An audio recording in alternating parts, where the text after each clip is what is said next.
आज मैं आप लोगों के लिए लेकर आया हूँ एक 1 लाख की बहुत ही आउट क्लास गेमिंग बिल्ड जो फीचर करती है Ryzen 5 3600 को, और इसमें लगा हुआ है RX 588 GB, और इसकी कॉन्फ़िगरेशन में 8 GB की रैम आती है और एक 128 GB की SSD with 500 GB hard drive storage आती है। यह इंतहाई एक बजट फ्रेंडली गेमिंग पीसी है जिस पर आप सारी लेटेस्ट अपनी गेम्स बहुत सुकून से खेल सकते हैं, और इसमें आप किसी हद तक अपना रेंडरिंग का, वीडियो एडिटिंग का और इंटीरियर डिज़ाइनिंग का काम भी कर सकते हैं।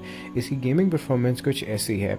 इसमें CSGO, Valorant पर आपको 300+ कंसिस्टेंट FPS मिलेंगे। उसके अलावा डूम, इटर्नल और इस टाइप की गेम्स जो लेटेस्ट आजकल अवेलेबल हैं उन सब पे आपको 1080p 60 FPS स्मूथली मिलेंगे। और ये पीसी ऑर्डर करने के लिए आप zestroggaming.com पर विजिट कर सकते हैं, और फर्दर अगर आप चाहें तो इसमें रैम और SSD को अपग्रेड भी करवा सकते हैं।